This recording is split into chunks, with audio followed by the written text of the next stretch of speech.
স্নেহী ছাত্রছাত্রীরা, আশা করি তোমরা প্রত্যেকে ভালো আছো। চলো আজ আমরা লেসন 3 অ্যান এপ্রিল ডে থেকে শুরু করি। ক্লাস 8-এর an April day Henry Wadsworth Longfellow লেখা একটি কবিতা। এই কবিতাতে পড়ার আগে আমরা কবি সম্বন্ধে একটু আলোচনা করে নিই, যেটা বইতে দেওয়াই আছে। তোমরা বইয়ের 25 নম্বর পাতা খুলবে, অবশ্যই 25 নম্বর পাতাতে এগুলো লেখা আছে। দেখবে হেনরি ওয়ার্ডসওয়ার্থ লংফেলো, যিনি 1807 খ্রিস্টাব্দে জন্মগ্রহণ করেন এবং 1882 তিনি মারা যান, was one of the most famous American poets of this day. সেই সময় আমেরিকার বিখ্যাত কবিদের মধ্যে ছিলেন অন্যতম কবি Henry Wadsworth Longfellow. Longfellow is well known for his lyric poems. তিনি তার গীতি কবিতার জন্য বিখ্যাত ছিলেন, যে কবিতাগুলোকে সুরারোপ করে গানে পরিণত করা যায় সেগুলোকে বলা হয় lyric poems. Noted for their musicality, সেগুলো বিখ্যাত ছিল তাদের মধ্যে সুরমূর্ছনার জন্য, মানে কবিতাগুলোর মধ্যেই এমন সুর থাকতো যে সেটাকে গানে রূপান্তরিত করা আরও সহজ হতো। His first major poetry collections were voices of the night 1839। 1839 খ্রিস্টাব্দে তার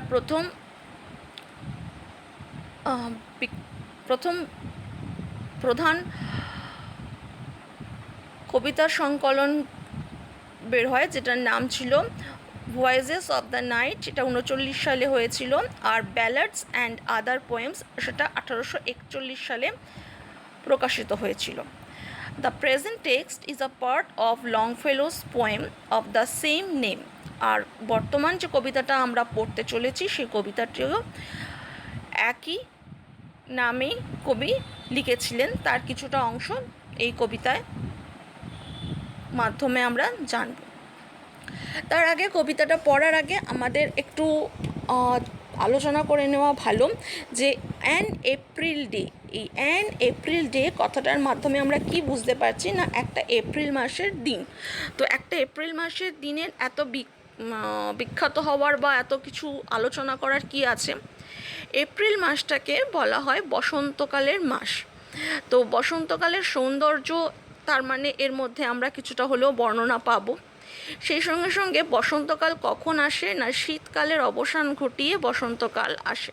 বসন্তকাল আসে, সেই সময় নতুন করে বীজ বোনা হয়, আবার ফসল কাটার সময়ও নিয়ে ফিরে আসে। সেই সময় উজ্জ্বল রং বেরঙের ফুল ফোটে, বনভূমিতে জঙ্গলে রং বেরঙের পাখি দেখা যায়, তাদের বিভিন্ন রকম সুরেলা কণ্ঠের গান শোনা যায়। আর সেই সঙ্গে সঙ্গে যেমন বললাম, বসন্তর সৌন্দর্যকে নানান রকমভাবে উপভোগ করা যায়। চলো এবার কবিতাটা শুরু করি। When the warm sun that brings seed time and harvest has returned again, যখন কিনা শীতের শেষ, সেই সময় উত্তাপ নিয়ে আসে, বহন করে নিয়ে আসে বা উত্তাপ পাই আমরা সূর্যের থেকে, যে সময়টাতে বীজ বপন করা হয় আর কৃষকেরা তাদের শস্য সংগ্রহ করতে শুরু করে। When the warm sun that brings a seed time and harvest, যখন কিনা সূর্যের উত্তাপ নিয়ে আসে বীজ বপন করার এবং ফসল কাটার, হ্যাজ রিটার্নড এগেন, আবার ফিরে আসে। টি ইজ আছে, এটা কাব্যিকভাবে লেখা হয়েছে বলে টি আর ইজ লেখা হয়েছে, এটা উচ্চারণ হবে, অ্যাকচুয়ালি এটা আছে ইট ইজ, সেটাকে না বলা হয় টি আর ইজ বলা হচ্ছে। তো আমরা উচ্চারণ করবো একইভাবে, টিজ sweet to visit the still would where springs the first flower of the plain। আর সেই সময়টাই নিস্তব্ধ বনভূমিতে, যেখানে কিনা সমতল ভূমির প্রথম ফুল ফুটে ওঠে, সেই বনভূমি ভ্রমণের সবথেকে মধুর বা সবথেকে ভালো সময়।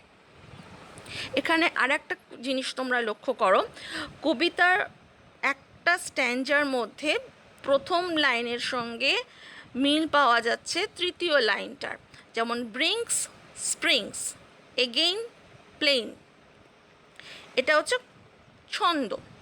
এবার দ্বিতীয় স্ট্যাঞ্জায় চলো, দেখো, I love the season well, কবি বলছেন আমার এই ঋতুটিকে বিশেষভাবে পছন্দ। when forest glades are teeming with bright forms, যখন কিনা অরণ্যের মধ্যে বনভূমির সংখ্যা মানে অরণ্যের মধ্যে যেখানে আর কি গ্লেডস মানে হচ্ছে যে একটা বেশ বড় সড়ো জায়গা, কিছুটা করে বনের মধ্যে কিছু কিছু করে জায়গা যেখানে কিনা ঘাসে ঢাকা থাকে। আর টিমিং মানে হচ্ছে বেশি সংখ্যায় বেশি। তো যখন কিনা ফরেস্টের মধ্যে এই বেশি সংখ্যায় ঘাসে ঢাকা অঞ্চল দেখা যায় এবং উজ্জ্বলভাবে তাদের দেখা যায়, কারণ সেই সময় আর অন্যান্য গাছপালার তখন অতটা বিকাশ ঘটেনি। Not dark and many folded clouds foretell, না থাকে সেই সময় ঘন অন্ধকার। আর মেনি ফোল্ডেড মানে হচ্ছে স্তরে স্তরে বিস্তৃত এরকম কোনো মেঘের ভবিষ্যৎবাণী। ফোরটেল মানে হচ্ছে ভবিষ্যৎবাণী বা আগের থেকে বলা। The coming on of storms, যে কোনো ঝড় আসতে চলেছে। তো এই স্ট্যাঞ্জাটা হলো কি, কবি বলতে চেয়েছেন যে কবি এই ঋতুটিকে পছন্দ করেন, কারণ এই সময় বনের মধ্যে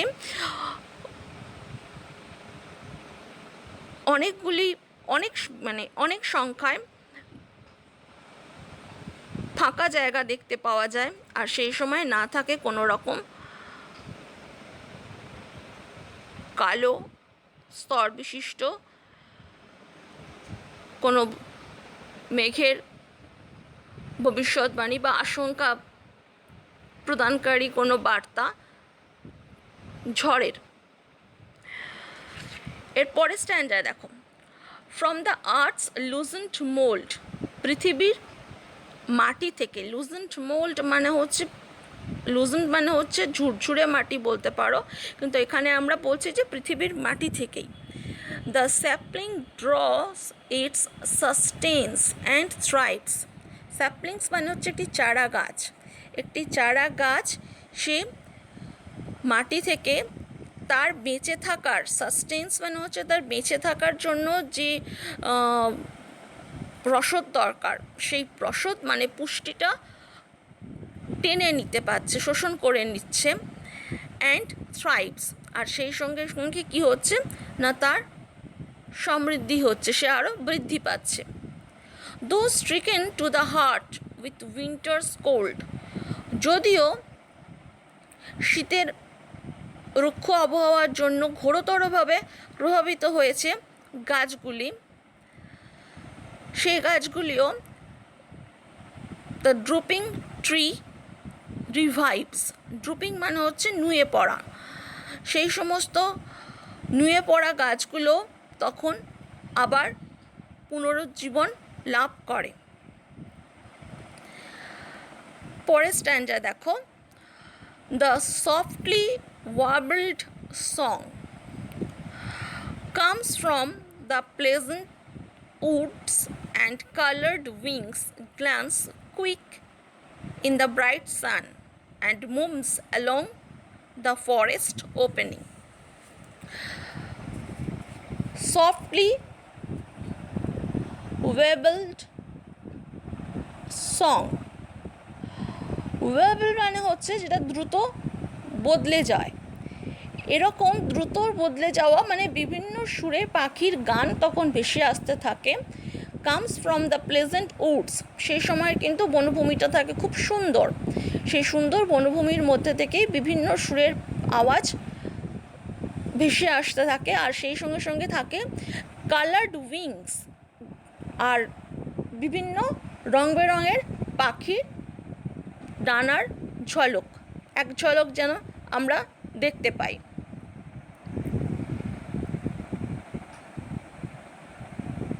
পাখিদের হরেক রকম গলার, হরেক রকম রঙের পাখিদের এই সময় দেখা যায়। দ্য ফরেস্ট ওপেনিংস মানে হচ্ছে বনের মধ্যে। তো এইখানে এই স্ট্যান্ডার মধ্যেই কিন্তু কবি এবার বসন্তের সৌন্দর্য বর্ণনা শুরু করেছেন। লাস্ট স্ট্যান্ডা দেখো, when the bright sunset fills the silver woods with light, the green slope throws its shadows in the hollows of the hill, and white the upland glows. যখন সূর্যাস্তের সময় হয়, সেই সময় সূর্যের উজ্জ্বল আলোয় বনটি মানে বনভূমি রূপালি বর্ণে পরিণত হয়, আর